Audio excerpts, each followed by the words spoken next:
el capítulo 13 del verso 24 al verso 30, ¿le parece? Claro que sí, pastor. Dice a la letra así: le refirió otra parábola diciendo: el reino de los cielos es semejante a un hombre que sembró buena semilla en su campo. Pero mientras dormían los hombres, vino su enemigo y sembró cizaña entre el trigo y se fue.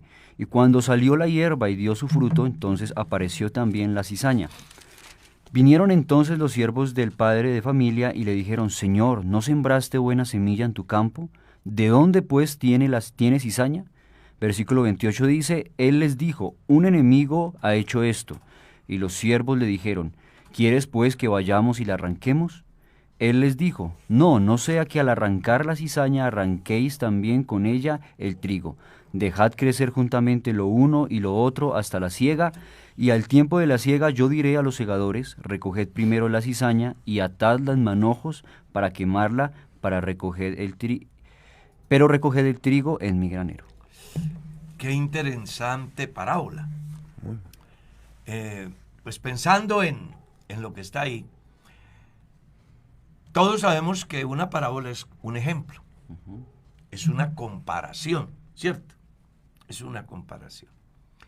Y aquí es muy interesante la forma como se hace la comparación, porque a diferencia de la parábola del sembrador, ya, aquí la semilla no es la palabra. Aquí la semilla son el resultado de lo que produce la palabra. Es decir, las personas que creen. ¿Ya? Ese es en sí lo interesante de este pasaje. Y habla de un crecimiento general, porque a la par del trigo, pues también crece la cizaña. En el campo donde se siembra hay algo muy interesante, y es que mientras los labriegos duermen, los trabajadores u obreros, pues hay un enemigo que viene y siembra la cizaña.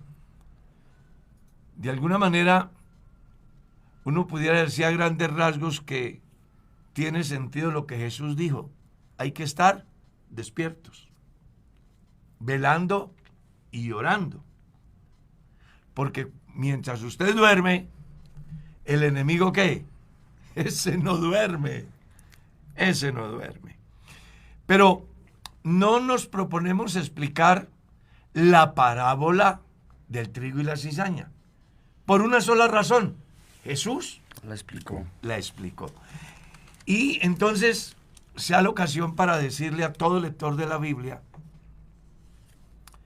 que no es saludable para un intérprete de las Sagradas Escrituras tomar un pasaje aislado sin mirar el contexto de lo que se está diciendo allí. Por eso, antes de predicar sobre el trigo y la cizaña, lea primero la interpretación o la explicación que Jesús da, y entonces usted podrá tener una muy amplia visión de lo que Jesús dijo con respecto al enemigo, a el trigo, a la cizaña y lo que sucederá después, que se da en un contexto inicial, pero que también tiene una connotación para el tiempo nuestro, porque como hemos dicho aquí más de una vez, aunque el texto no esté relacionado directamente con el cristianismo del siglo XXI, sí es aplicable, porque la raíz de todos los valores, de todos los principios, pues se encuentra desde el Génesis. Por eso no comparto la tesis de quienes dicen que no se puede predicar en el Antiguo Testamento. ¿Usted sabía que hay gente que dice eso? Yo he escuchado a un destacado líder decir: que no se podía predicar en el Antiguo Testamento porque eso ya había pasado. Dejando ver con ello que desconoce la raíz del árbol. Porque el Nuevo Testamento es como la copa, el resultado, el fin de lo que tiene inicio en el Antiguo Testamento. Y ustedes lo van a leer en Hebreos capítulo 1, ¿no? Dios, habiendo hablado muchas veces en otros tiempos a los padres por los profetas. Mire la relación que hace Jesús de Antiguo y Nuevo Testamento. Para darnos razón en lo que estamos exponiendo, en el sentido de que la Biblia es un libro cristocéntrico que conserva una unidad, un pensamiento que no se desvía ni a derecha ni a izquierda desde el Génesis hasta el Apocalipsis.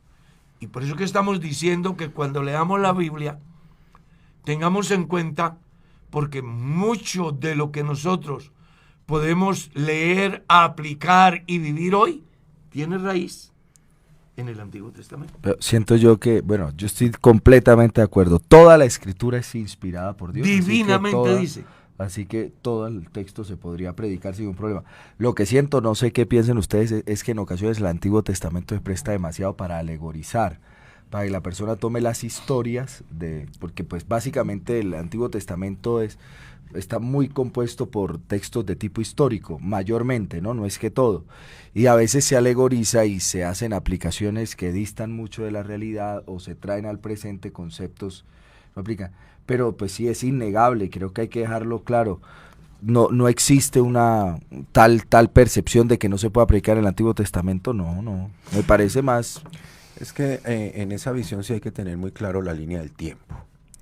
Porque si es bien es cierto, el Antiguo Testamento son las raíces y el Nuevo Testamento es el árbol frondoso, pero hay un análisis ahí más pequeñito que es importante que lo pongamos sobre la mesa, que es el fruto y la aplicación para esa nueva legislación de la gracia. Es que la gracia tiene una nueva legislación y precisamente lo que estamos estudiando aquí en Mateo es ver esa nueva legislación que tiene la gracia, que es aplicable en la gracia, que tiene sus raíces obviamente en el Antiguo Testamento, pero que sí hay una generalidad que Dios nos expresa en la gracia para que nosotros comprendamos que allí hay un epicentro de riqueza como legislación para la gracia y para nosotros, no negando de que si queremos afirmar todo postulado de la gracia, pues tenemos que irnos al Antiguo Testamento y sacar de allá esas raíces, pero si nosotros hacemos un comparado con el ejemplo que pone el hermano Carlos, pues de las raíces al fruto, ¿qué es lo que usted toma?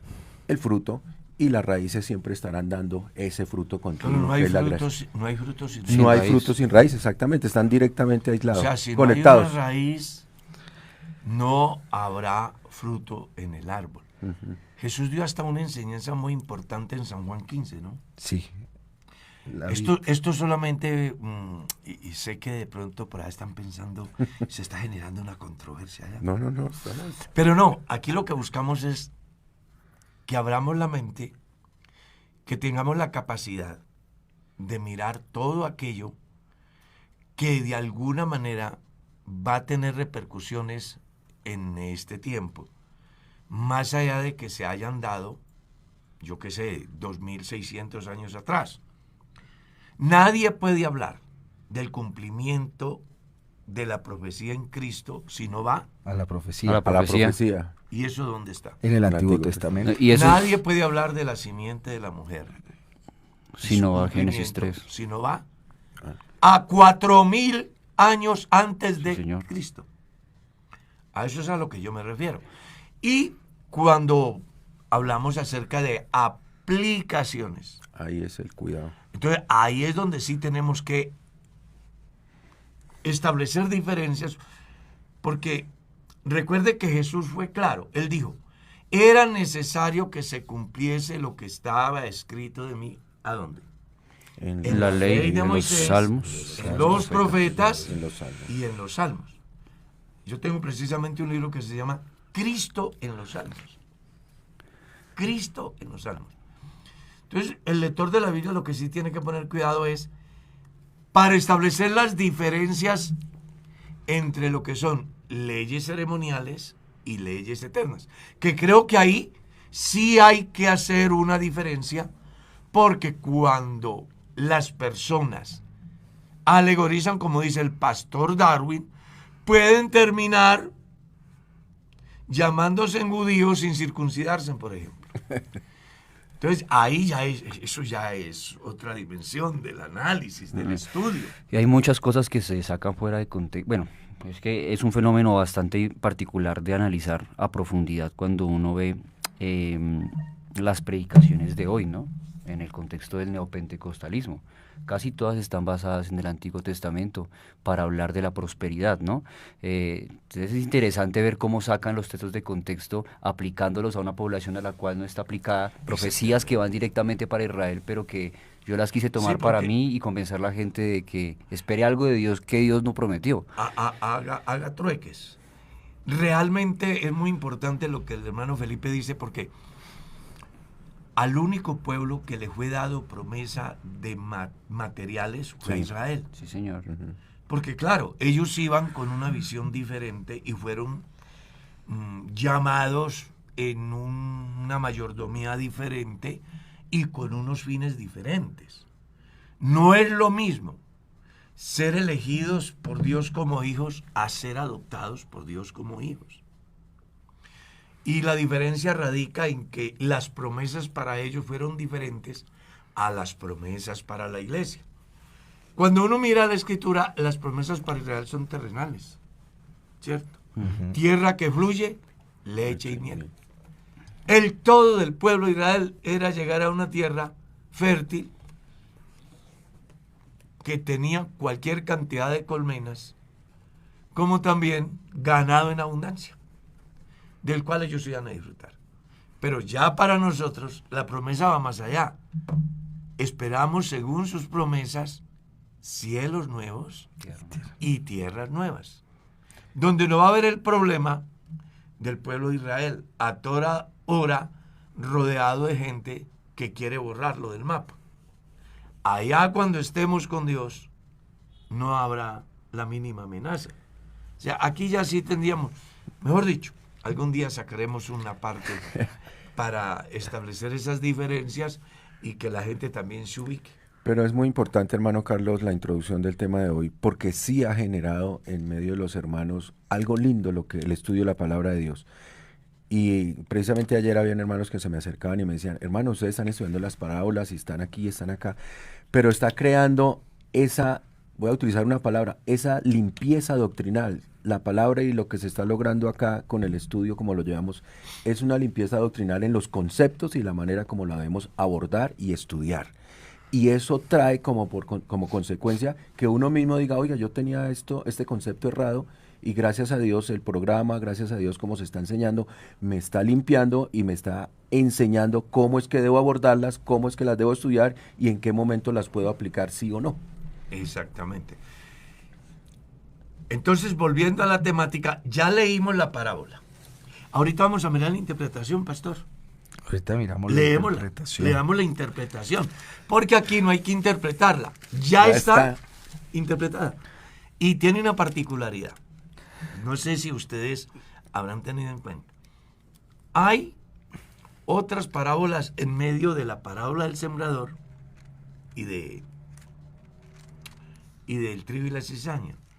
Me llama la atención que en la parábola del sembrador es la antesala de las parábolas. Pero después de la parábola del sembrador hay otras que aparecen ahí. Y luego viene la parábola del trigo y la cizaña y se salta a otras para Jesús dar la explicación. No vaya a creer que eso está por casualidad. Pero ahí sí, porque uno... No, lo que iba a decir es que tiene sentido todo lo que viene diciendo, porque cuando lleguemos al 33 vamos a entender que cambia el concepto, por ejemplo, de levadura en relación con este caso particular. Claro. El verso 36 del capítulo 13 dice: entonces, despedida la gente, entró Jesús en la casa, y acercándose a él sus discípulos le dijeron: explícanos la parábola de la cizaña del campo. Respondiendo él les dijo: El que siembra la buena semilla es el Hijo del Hombre. El campo es el mundo. La buena semilla son los hijos del reino, y las cizañas son los hijos del malo. El enemigo que la sembró es el diablo, la siega es el fin del siglo, y los segadores son los ángeles.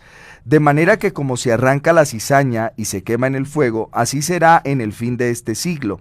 Enviará el Hijo del Hombre a sus ángeles, y recogerán de su reino a todos los que sirven de tropiezo y a los que hacen iniquidad, y los echarán en el horno de fuego. Allí será el lloro y el crujir de dientes. Entonces los justos resplandecerán como el sol en el reino de su Padre. El que tiene oídos para oír, oiga. ¿Querían una mejor explicación? No, está perfecto. Oye, pero me llama la atención la capacidad de comunicar de Jesús.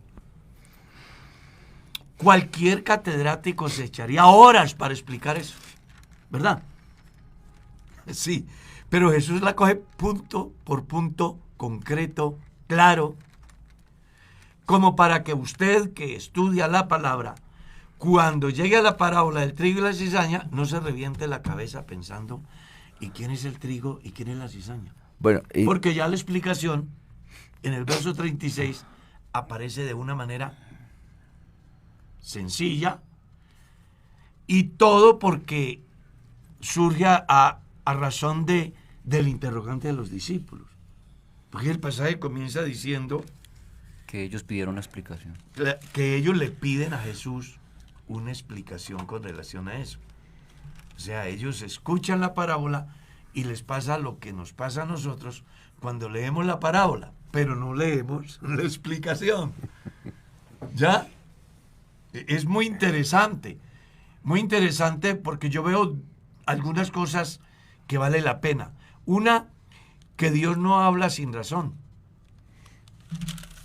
Y dos, que a quienes les habla, Él quiere que estén informados de qué es lo que Él quiere decirles. Y los Algo así como para que eviten el problema de el rusellismo, de aquellos que se guían por el libro matriz superior a la Biblia, como Los sueños de Elena de White, por ejemplo, en El gran conflicto de los siglos, como inclusive el pensamiento romano, en el sentido de que nadie puede interpretar las escrituras de una manera diferente a como las interpreta el caudillo o líder o yo qué sé de su organización, que en el medio hay cualquier cantidades de movimientos, que sus feligreses perdieron el cerebro porque no tienen la posibilidad de pensar, de discrepar, de cuestionar y luego fijar una postura. ¿Ya? Porque todo el que piense diferente a, entonces es un hereje, que fue lo que llevó a la hoguera a muchos en el primer siglo, y que aún hoy uno observa que inclusive por manejos conceptuales algunos son malentendidos y entonces se pone en tela de juicio inclusive la salvación de ese individuo simple y llanamente porque tiene una concepción, un pensamiento diferente al concepto que el otro tiene, no entendiendo que dentro del desarrollo de la interpretación bíblica hay algunas cosas que son inamovibles, como es la estructura de la doctrina, pero hay otras cosas que son conceptos, que son tradiciones y que se pueden discutir y se pueden cuestionar sin necesidad de que se afecte la doctrina y la unidad del cuerpo que es la iglesia. ¿Está claro?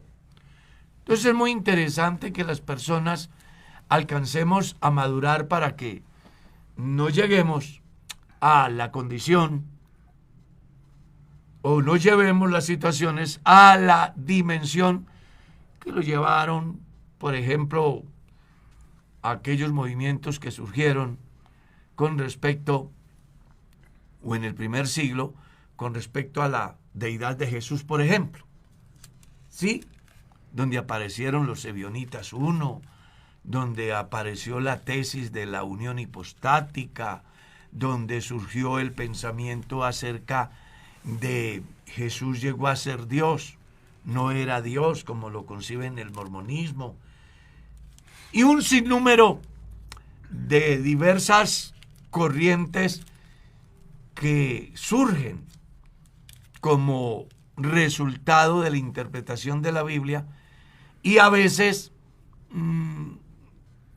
mal comprendido de los que no estuvieron de acuerdo y a veces terquedad de los que pensaron que ellos tenían la única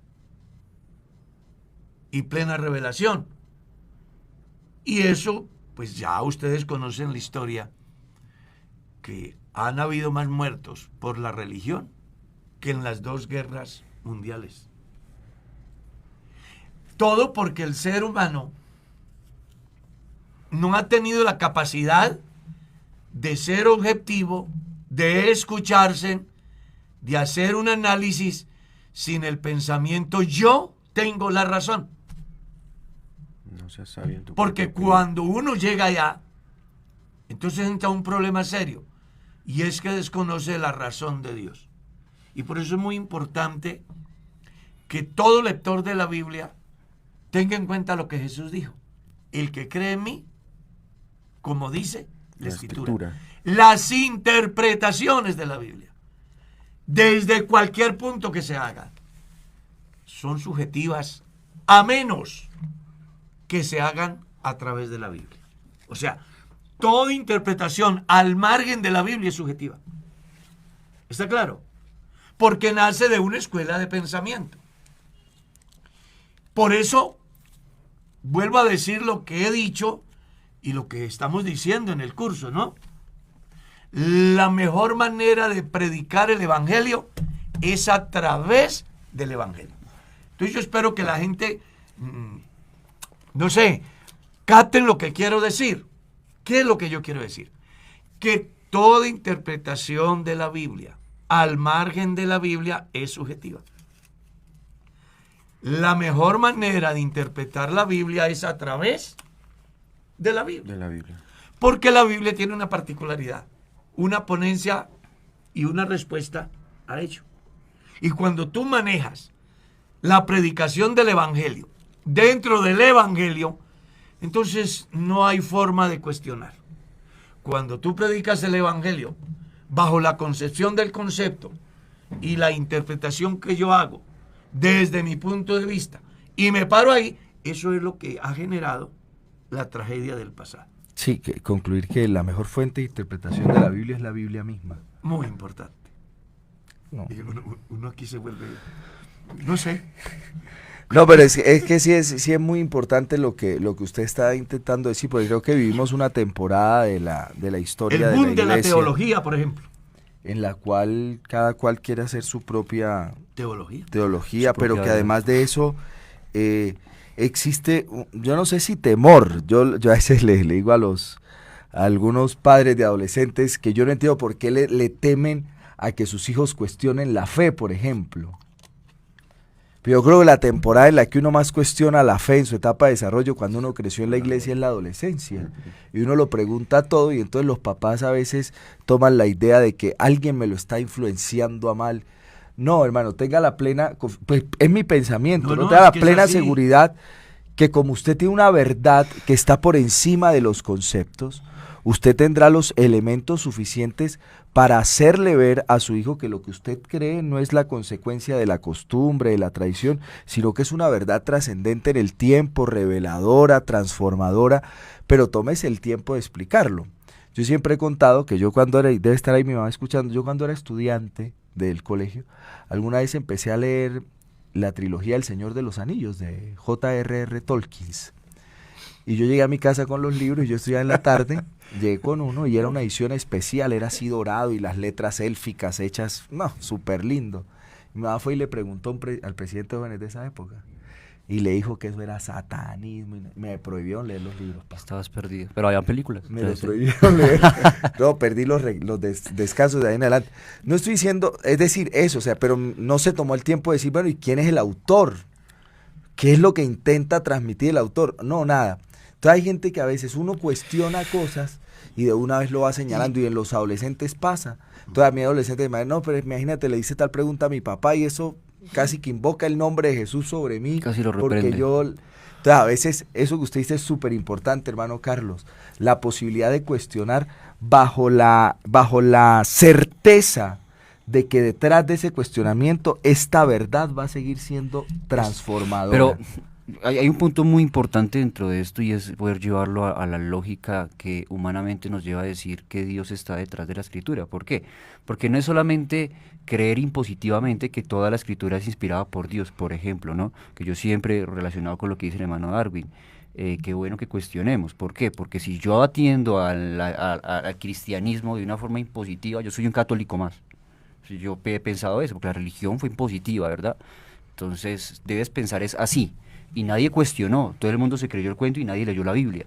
Y nos creímos el cuento de muchas cosas. Y así fue culturalmente en muchos campos, y por eso ¿Y hasta hoy? Claro, y por eso es que el pastor dice que los muertos por la religión fueron muchísimos. Porque los que se atrevieron a cuestionarla, porque dijeron esto no es lógico, la llevaron.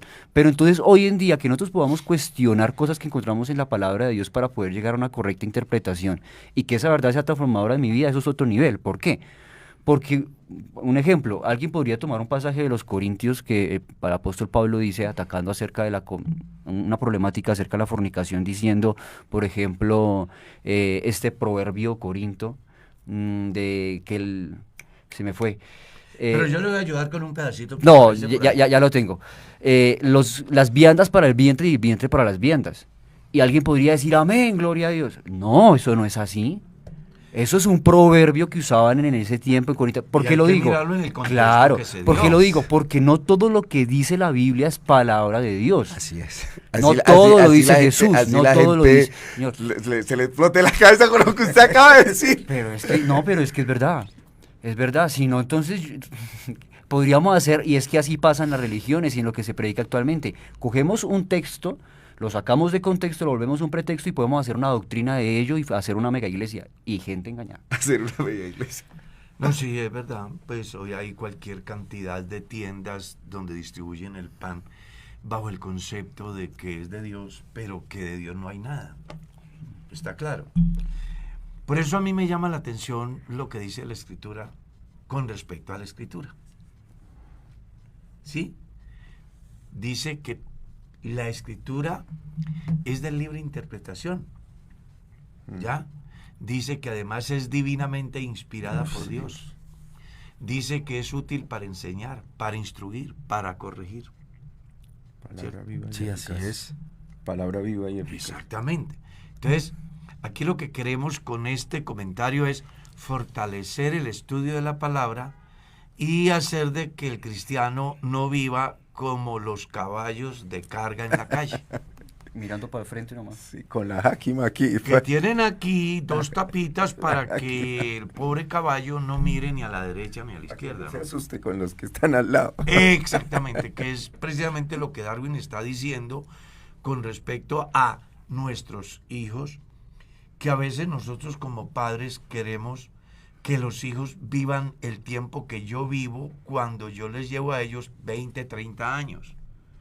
Y ellos tienen que vivir esos 20 o 30 años para que tengan el conocimiento y la madurez y la capacidad de análisis y de establecer la diferencia que yo tengo. Es que el ser humano es muy complejo.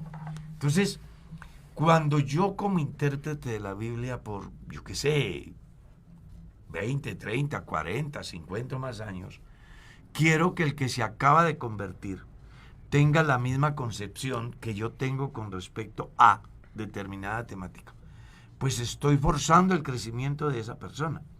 Yo lo que debe preocuparme es por llevar un proceso de enseñanza, de formación y de información, de tal manera que el niño vaya creciendo en ese campo. Y entonces, en ese desarrollo, hay muchas adversidades que pueden confrontarnos, pero que en la medida que se va dando el desarrollo, la formación y la información basado en las Sagradas Escrituras, ese creyente llegará al conocimiento pleno de lo que Dios quiere que el creyente llegue. y llegará a dar la medida que Dios quiere que el cristiano dé. De hecho que el capítulo 4 de la carta a los Efesios le da a usted una enseñanza muy interesante del verso 11 en adelante, ¿no? Hasta que todos lleguemos. Habla del proceso. Pastores formados que forman pastores para que estos a su vez sigan formando y aquellos sigan formando hasta que los del siglo primero y los del último día de la historia lleguemos al conocimiento del Hijo de Dios, a la estatura de un varón perfecto, el cual es Cristo. Si nosotros Eso es tremendo, ¿no? Si nosotros miramos lo que estamos leyendo de la parábola del trigo y la cizaña, vemos un panorama muy claro de todo. Es decir, si usted entiende este panorama de la explicación de Dios, que es completamente fácil de comprender, la manera como lo expresó, el orden en que lo expresó, usted tiene un panorama claro del lugar en donde Dios quiere que usted se mueva y pertenezca a ese lugar sin que tenga ningún problema, pero usted ya tiene un panorama. Aquí miramos cómo el Señor de una manera muy pedagoga nos pone nombres a lo que nosotros no entendimos, por eso los apóstoles le dicen explícanos, y comienza a ponerle nombre a cada cosa en una secuencia tan importante que es el principio y el fin de lo que va a suceder. Entonces usted ya tiene un panorama claro de lo que Dios quiere que nosotros tengamos en la visión macro, si me lo permiten, de lo que es el reino de Dios. Ujú. ¿Cómo comienza? ¿Qué le va a suceder? ¿Qué riesgos tiene? ¿Cuál es el enemigo? ¿Cómo va a finalizar? ¿Y dónde y cómo va a ser ese fin? El resultado final de su mensaje hecho carne en la vida de los individuos. Amén. Es más o menos lo que usted plantea. Entonces ya sabemos cuál es la parábola de la cizaña y el trigo. O del trigo y la cizaña. O sea que hemos hecho alguna interpretación errónea o mala aplicación en algunas ocasiones. Con seguridad que muchos pero le cuento una cosa. Creo que en la vida yo he predicado una vez sobre esa parábola. Llevo 50 años predicando. Es que la Biblia tiene 31.102 versículos. ¿Para cuántos sermones alcanzaría eso cada vez? Bueno, dependiendo de cómo lo maneje. Si lo maneja textual, es una cosa. Temático. Si lo maneja temático, es otro. Y si lo maneja expositivo, es otro. Es que esto es una joya. A lo que lo quiero llevar es que hay suficiente palabra como para no predicar de otra cosa que no sea la palabra de Dios. Uy, eso es un... Ese es un mensaje muy profundo. Claro. Que usted está lanzando ahí porque dice de alguna manera que algunos predican cosas que no son palabra de Dios. Y no se me asuste que yo... No, pero yo lo puedo sostener. Sí, claro. Claro. Entonces, qué importante que las personas aprendamos a predicar la palabra de Dios como está en la palabra de Dios. Y aquellas cosas que ni los discípulos entendieron y que de pronto usted por andar rápido, sin ser un predicador responsable, toma un pasaje y lo expone, pues es mejor que se tome la molestia y lea y luego se acerque a Jesús y le pregunte que le explique la parábola del trigo y la cizaña. Entonces, cuando usted habla con Jesús y él explica la parábola del trigo y la cizaña, usted tendrá una visión clara para dar una enseñanza con relación a la parábola del trigo y la cizaña. ¿Me hice entender? Amén. Es decir, Jesús da la parábola, a los discípulos les genera inquietud, van y le preguntan y él se las explica. Un ejemplo pequeño. Eso es maravilloso. Un ejemplo pequeñito que podemos hacer aquí entre nosotros cuatro que estamos en la mesa es ¿cuántas veces usted la ha leído antes de venir aquí a los micrófonos? Por ejemplo, yo creo que no las había leído tan repetidas veces desde el momento que gracias a Dios estoy participando en el programa. Porque uno las lee y bueno, las leí, pasó el año y no las volvió a leer.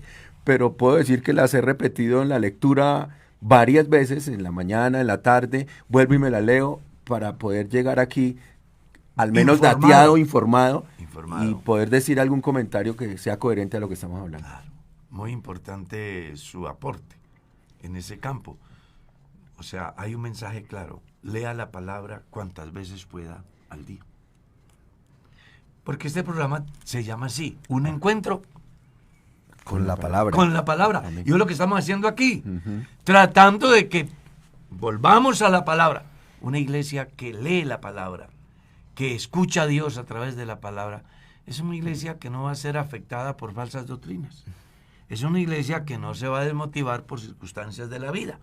Es una iglesia que siempre va a crecer en sus dimensiones, porque hay iglesias que solo crecen en un solo campo, y a eso les llaman fenómenos, en el campo de filosofía de la religión. La iglesia debe de crecer en todos los campos, Integralmente. porque la iglesia es un cuerpo, y como tal es un ser, y como ser debe de crecer en todos los aspectos. Y de eso se trata acá. Entonces ya sabemos la interpretación, aleluya, Amén. y se lo debemos al Señor Jesús que nos la interpretó. Creo que los predicadores que vayan a predicar otra vez acerca de esa parábola no van a pegarse en del clavo sin mirar dónde fue que se pegó ese clavo, ¿cierto? Eso es como... Luego viene la parábola de la semilla de la mostaza. O sea, ahorita nos vamos a devolver. Devolvemos. ¿Alguien puede decir? Sí, porque particularmente a los discípulos les llamó la atención más la de la cizaña y pidieron la explicación de ella, no de la semilla de mostaza ni la de la levadura. Claro. Pero es que de alguna manera Jesús con esas explicaciones abre un panorama para que la gente pueda entender todas las parábolas. Y no la gente, sino los discípulos, porque recuerde que la explicación de las parábolas tenían un fin, y era que los discípulos entendieran ese misterio que era para los que no estaban dispuestos a oír. Estaban Porque ya interesados. también lo leímos, ¿no? Sí. Para que teniendo oídos no No oigan, oigan. y teniendo ojos no vean, y se cumpla la profecía. Amén. ¿Ya? Entonces Jesús lo que busca es explicarles el misterio que conlleva impreso la parábola, a fin de que sus discípulos entiendan el mensaje, porque de alguna manera está sellado para el resto del pueblo en razón a la indiferencia de ellos hacia el mensaje de Jesús. Pero como esto le han seguido, vengan que ustedes sí aprovechan, vale la pena que se den cuenta que lo que quiero decir es más o menos como lo que encontramos ahí. Vale. Ahora, Pastor Darwin, verso 31. Vamos a leer hasta el verso 32. Antes de leerlo,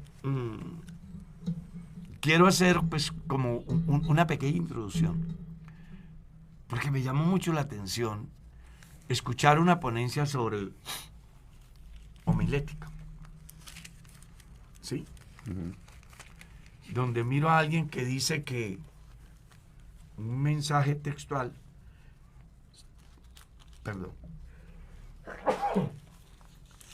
puede tomarse en varios textos. Y es una escuela de pensamiento. Pero trayéndolo acá, aquí podemos hablar de un sermón expositivo. ¿Está claro? Porque si hablamos de un sermón textual, pues estamos hablando de un sermón que se saca de un texto. Pero aquí son dos textos. Y hay que encontrar el pensamiento central en ese párrafo que leemos. Por eso es que he dicho un sermón ¿qué? Expositivo. Expositivo. Porque cuando yo no encuentro en un solo texto la respuesta o el pensamiento central, entonces tengo que buscar es el pensamiento central en los 2 o 3 textos. Y eso es lo que encontramos acá. Amén. Leamos. Dice el verso 31 de Mateo 13. Otra parábola les refirió diciendo: el reino de los cielos es semejante al grano de mostaza que un hombre tomó y sembró en su campo, el cual a la verdad es la más pequeña de todas las semillas, pero cuando ha crecido es la mayor de las hortalizas y se hace árbol de tal manera que vienen las aves del cielo y hacen nido en sus ramas. Mirando yo el pasaje, me llama la atención que tiene una connotación mayor, a pesar de que es más pequeño el párrafo, que la parábola del sembrador y la parábola del trigo. Si usted mira, va a aparecer en 3 evangelios. ¿Sí? Amén. Aparece en 3 evangelios. Aparece en Marcos 4, 30 al 32 y Lucas 13, 18 y 19. No aparece las otras parábolas con esa connotación. ¿Ya? O sea, Jesús le da mucha importancia. Y no sé hasta dónde han llegado ustedes al estudio de la parábola, porque recuerde que es una parábola del reino. Y hay 2 maneras de verlo. Uno en el contexto que se da y otro en la aplicación que pudiéramos dar hoy. Porque son 2 cosas diferentes. Número 1, si usted mira, Jesús está hablando 2000 años, 2020 años antes del día de hoy, a una generación que están cargados de la influencia de la ley, y no tanto como la esencia, sino como la tradición de la ley, porque recuerden que la ley perdió su esencia en la manipulación que hacen los fariseos de la interpretación de la ley. Es decir, surgen una cantidad de tradiciones en el desarrollo del pueblo de Israel de tal magnitud que reemplazan la ley por los conceptos que ellos creen que deben de ser ley, tratando de alguna manera de ser mejores en sus puntos de vista desde el concepto que ellos manejan a lo que Dios ya ha dejado por sentado como palabra a través de la ley. Ustedes leen Marcos capítulo 6, el verso 7 en lo adelante, la diferencia que hay entre la ley y la tradición. ¿Cierto? Ahí está esa diferencia. Entonces Jesús le está diciendo a los discípulos. Otra parábola le refirió diciendo, el reino de los cielos es semejante al grano de mostaza que un hombre tomó y sembró en su campo. Hablando de eso tan pequeño como es el reino en un escenario tan grande como es el universo en el momento en que él está en el escenario humano. Entonces dice, así como el granito de mostaza cae, crece y se hace un árbol tan grande, porque esa es la enseñanza, ¿no? Así es también la semilla del reino. Es pequeña, pero se siembra y esta va a crecer a tal dimensión que se convierte en un árbol tan grande que así como las aves del cielo vienen al árbol de mostaza o a la planta de mostaza y se posan allí, así también sucede con el crecimiento del reino. Llega a ser tan grande que vienen las aves del cielo y hacen nido allí. 2 cosas muy importantes que hay que tener en cuenta al entender esto. 1, lo que Jesús dice, la semilla tan pequeña se hizo tan grande que permitieron que cualquier corriente filosófica y conceptual hicieran nido en ese pequeño árbol o planta llamado de manera figurada la mata de mostaza.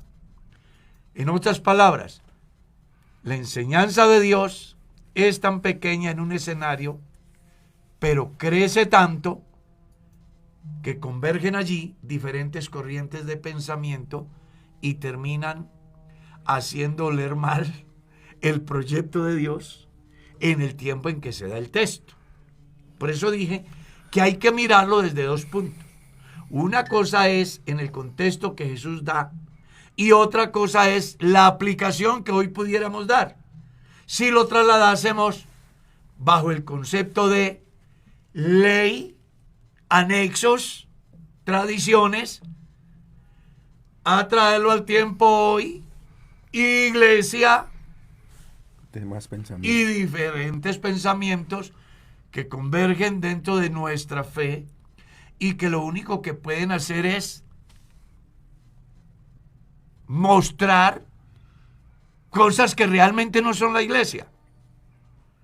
Permitir ciertos planteamientos que hacen oler mal la doctrina de Jesús. Como Pablo escribía a Timoteo y le dice, muchos profesan conocer a Dios, pero con sus hechos lo niegan. ¿Ya? Dentro del cristianismo, ya estamos hablando de nuestro contexto. Sí, señor. Hubo uno que llamaba, ¿cómo era? Himeneo y Fileto. Himeneo y Fileto, los de la Sí, resurrección. Que habían dicho exacto. que Estaban dentro de la iglesia. Ese árbol había crecido, ¿no?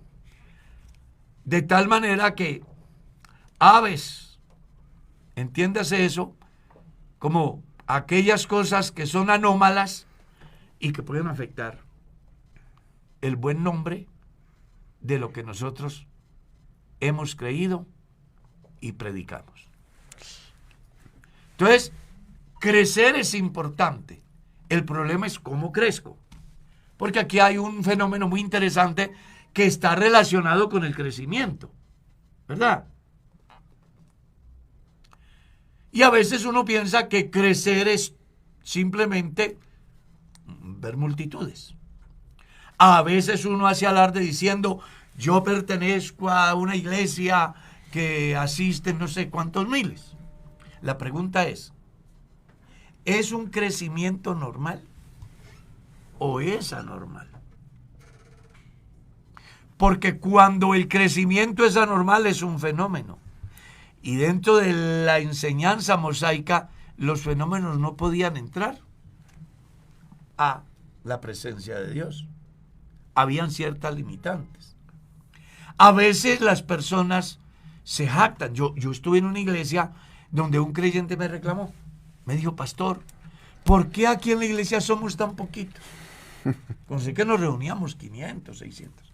Pero la iglesia de Julano de tal tienen dominicales con no sé cuántos miles. Y le dije, por eso, es que esta es la iglesia de Jesús, la otra es la iglesia de Julano de tal. Que hay una diferencia. Una es la iglesia de Jesús, otra es la iglesia del señor Julano o de la señora Fulana. Y ahí es donde la gente tiene que establecer la diferencia en el sentido de la semilla. Cómo crece el árbol y cuántas cosas llegan y en cuánto pueden afectar nuestro verdadero sentido de fe. Interesante que comprendamos que hoy, por ejemplo, traigámoslo a nuestro contexto, ¿sí? Somos la iglesia evangélica más grande de Colombia, ¿sí sabía, pastor? Tenemos más de 5,000 iglesias en Colombia y más de 40 misioneros, creo que ya son como 50 en el mundo. Eso dice la dimensión de la iglesia. Pero en la medida que la iglesia va creciendo, entonces aparecen líderes que no le ven problema soltarle el púlpito al candidato al consejo o a la alcaldía, por ejemplo. Sí. En esa... Para que establezca su tesis política y capte los votos de los cristianos a cambio de unos bultos de cemento, por ejemplo. Ahí Entonces la iglesia ha crecido tanto que las aves del cielo que... vienen y hacen nidos. ¡Claro! Otro viene con un pensamiento diferente. Yo qué sé, gnóstico. Es que Otro viene con un pensamiento humanista. Y lo que es puro, lo que es sano, si el verdadero cristiano practicante no pone cuidado, termina así, maloliente, como un árbol, donde todas las aves vienen y hacen nido, y ¿quién se acerca a un árbol de esos al otro día? ¿Me hago entender? Sí. Sí. Entonces hoy necesitamos una iglesia sana en la fe, sana en la doctrina. Pero para lograrlo tenemos que librarnos de prejuicios, de conceptos, de tradiciones. Y creer a Dios no como dice el líder de turno, sino como dice la Escritura. El problema del cristianismo, como el problema del pueblo de Israel, fue que le dieron prelación a los conceptos, a las interpretaciones conceptuales, e hicieron a un lado la esencia de la ley en el tiempo de la ley, como hoy se le puede dar prelación a los conceptos antes que a la palabra, que es la esencia o la hoja de ruta que el cristiano debe de seguir. El tiempo se fue. Como todos los días, se fue ya muy rápido el tiempo, hermano. Pero qué interesante, ¿no? Muy Claro, interesante, habría hermano. mucho que hablar Habría mucho. acerca de ese tema y No hay problema. Mañana, como sigue otra parábola que está muy relacionada, pero que también tiene unas diferencias, porque es diferente, ¿no? Ujú. Sí, completamente. Y sí que la han interpretado mal. Mire que estaba leyendo yo acerca de las diferentes interpretaciones y yo me quedé aterrado de ver la diversidad de conceptos sacados del contexto. ¿Ya? O sea, toman el texto y lo descontextualizan, es que se dice, para montar una tesis que nada tiene que ver con la verdadera enseñanza que Jesús está dando en la parábola. Pero bueno, eso lo haremos mañana. Nos vamos, mi estimado Mauricio. Amén, mi hermano Carlos, qué hermosa explicación y qué hermosos comentarios que a raíz de la palabra de Dios y guiados por el Espíritu de Dios podemos dar con toda tranquilidad y seguridad que es Dios el que nos está enseñando la interpretación de las parábolas. Esa es la idea. Claro Que el que Señor sí. los bendiga y muchas gracias por conectarse y no pierda el hilo porque aquí Dios está enseñando Seguimos cosas en el hermosas. estudio. Amén. Sí, señor. Mi estimado Felipe. Gracias a Dios por este espacio, hermano Carlitos, que podemos disfrutar pensando en cómo esto, digamos, que reúne un panorama tan general y amplio, sí, acerca de muchas cosas que uno podría pensar, como por ejemplo las ramificaciones que se dan en el desarrollo de la iglesia con sus diferentes pensamientos, pero que posteriormente los apóstoles vuelven y lo llevan al punto céntrico, que es lo que importa, ¿no? Que es un fenómeno que no pase hoy en día, pero que gracias a Dios tenemos Es un espacios fenómeno. como estos para poder ver lo básico y lo esencial y de ahí partir. Entonces, gracias a Dios por eso y invitamos a todos nuestros oyentes a que estemos mañana acá. Mi estimado pastor. Nos vamos. Hermano Carlos, Usted sí. estuvo muy silencioso. No, hablé un montón de veces. A veces sí siento que estoy silencioso, pero hoy no. Dios les bendiga a todos. Un saludo muy especial a nuestros oyentes en Colombia y el mundo. Gracias por haber estado ahí acompañando. Muchas gracias al hermano Mauricio, al hermano Felipe, al hermano Ezequiel y a usted, hermano Carlos. Y nada, si Dios lo permite, estaremos mañana nuevamente aquí con un encuentro con la palabra Y que mañana comenzamos la semana. de mayordomía. Y bueno, ya tenemos el predicador para mañana. La temática está muy interesante. La temática está muy interesante. Se habían pensado en 6 temas, pero vamos a hacer de, yo qué sé, 2 temas, uno solo, buscando lograr captar mucha más gente que pueda congregarse y ser como muy concretos, pero muy dicientes. Amén. ¿Sí? Tratar de aprender un poquito de Jesús. Explicó la parábola del buen samaritano, la parábola del trigo y la cizaña en, yo qué sé, 40 segundos. No, gracias a todos nuestros amigos que nos escuchan, que nos siguen, que nos ven, a la mesa de trabajo, por supuesto, por tanta generosidad, a la Iglesia del Boyacá Real, porque sin el aporte de la Iglesia del Boyacá Real sería imposible tener este espacio. A todos ustedes por venir. De mi parte, gracias, Dios les bendiga, feliz día.